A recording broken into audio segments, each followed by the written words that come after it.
අපි හුඟක් වෙලාවට හිතන්නේ ලිංගික අප්‍රාණිකත්වය කියන්නේ සදාකාලික ලෙඩක් කියලා. එහෙමත් නැත්නම් පිරිමිකම ඉවරයි කියලා. හැබැයි ඔබ දන්නවද බොහෝ වෙලාවට මේක ශරීරයේ ලෙඩක් නෙවෙයි ඔබේ මොළේ විසින් දෙන වැරදි සිග්නල් එකක් කියලා. අද අපි කතා කරමු අපේ ඇඟ ඇතුලේ සිද්ධ වෙන මේ පුදුම සහගත ක්‍රියාවලිය ගැන. ලිංගික අප්‍රාණිකත්වයට හැමෝම දන්න ප්‍රධාන හේතු කීපයක් තියෙනවා. සෞඛ්‍ය හේතු, ආහාර රටාව, දුම්පානය සහ මද්යසාර. හැබැයි කවුරුත් කතා නොකරන මේ හැම දෙයකටම වඩා වැදගත් තව පැත්තක් තියෙනවා. ඒ තමයි මානසික බලපෑම. බොහෝ පිරිමින්ට තියෙන ලොකුම ප්‍රශ්නේ තමයි මම මගේ සහකාරියව සතුටු කරන්න සමත් වෙයිද කියන බය.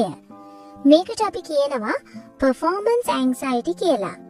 මේ වගේ අතිශයින්ම පීඩනයට පත් වුනහම ඔබේ මොළය fight or flight කියන මෝඩ් එකට යනවා. මොකද මේ fight or flight ප්‍රතිචාරය? සරලව කිව්වොත් මේක අපේ පරිණාමයත් එක්ක ලැබුණු ආරක්ෂක උපක්‍රමයක්. හිතන්න ඔබ ඉස්සරහ දිසියේම නායක හෝ කොටියෙක් එනවා කියලා. ඒ වෙලාවට ඔබේ මොළය ඇලාම් එකක් ගහනවා. එතකොට ශාරීරිය තීරණය කරනවා එක්ක මේ සතා එක සටන් කරන්න, ඒ කියන්නේ fight, නැත්නම් බේරෙන්න පලා යන්න, ඒ කියන්නේ flight. මේ වෙලාවේදී ඔබේ හෘද ස්පන්දනය වැඩි වෙනවා. ඇඩ්‍රිනලින් හෝමෝන ලේ වලට මුදා හරිනවා. ජීවිතේ බේර ගන්න අවශ්‍ය කරන අත් සහ කකුල් වල පේශි වලට වැඩිපුර ලේ යවනවා. ඒ වෙනුවෙන් ලිංගික පද්ධතිය සහ ජීර්ණ පද්ධතිය වගේ ඒ වෙලාවට අනවශ්‍ය කොටස් වලට යන ලේ ගමනාගමනය මොළය විසින් නතර කරනවා. දැන් ඔබ අහයි, දැන් මම ඉන්නේ කාමරේ මගේ සහකාරියත් එක්ක එකතු වෙන්න හදමින්. කොටියකුත් නැත්තම් එයි මගේ ඇඟ මෙහෙම ප්‍රතිචාර දක්වන්නේ කියලා. ඒකට හේතුව තමයි ඔබේ හිත ඇතුලේ තියෙන මම අද හරියට කරයිද? එයා සතුටු වෙයිද? එයා මාව විවේචනය කරයිද? මගේ එකේ සයිස් එක ඇති වෙයිද කියන බය. ඔබේ මොළයට දැනෙන්නේ අර කොටිය ආවා වගේම අනතුරක් විදිහටයි. මොළේ දැන්නේ මේක මානසික බයක් කියලා. ඒ නිසා මොළය අර ඇලාම් එක ගහනවා. ප්‍රතිඵලය රුධිර ගමනාගමනය නතර වෙලා අප්‍රාණිකත්වයේ ඇතිවීමයි. මේක ස්වභාවිකයි. ඔබ දුර්වල නිසා වෙන දෙයක් නෙවෙයි. මේ වෙලාවට කාන්තාවක් හැටියට අපිට පුළුවන් පිරිමියව මේකෙන් මුදව ගන්න.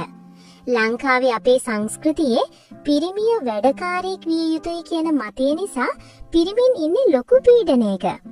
ඔහුව විවේචනය කරන්න එපා.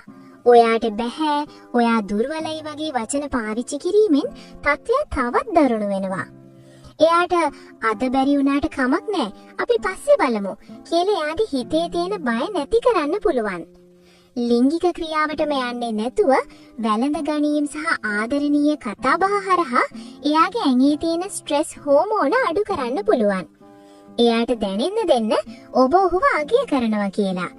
එතකොට අර මොළේ තියෙන ඇලාම් එක නිවිලා ගිහින් රුධිර ගමනාගමනය සාමාන්‍ය තත්ත්වයට පත් වෙනවා. ලිංගිකත්වය කියන්නේ තරංගයක් නෙවෙයි. ඒක දෙන්නෙක් අතර තියෙන අවබෝධයක්. මේ වීඩියෝ එක ඔබේ සහකාරු හෝ සහකාරියත් එක්ක බෙදා ගන්න. මතක තබා ගන්න, අප්‍රාණිකත්වය කියන්නේ පිරිමිකම නැතිවීම නෙවෙයි. ඒක සාමාන්‍ය සෞඛ්‍ය තත්ත්වයක් විතරයි. නිවැරදි ආහාර, ව්‍යායාම සහ ප්‍රධාන වශයෙන්ම මානසික සහයෝගය තිබුණොත් මේක ජය ගන්න එක හරිම සරලයි. ඔබට මේ ප්‍රශ්නේ දිගින් දිගටම තියෙනවා නම් ලැජ්ජ නොවි වෛද්‍යවරයෙක් හමු වෙන්න. මේ වීඩියෝ එක වැදගත් කියලා හිතෙනවා නම් තව කෙනෙක්ට බලන්න ෂෙයා කරන්න.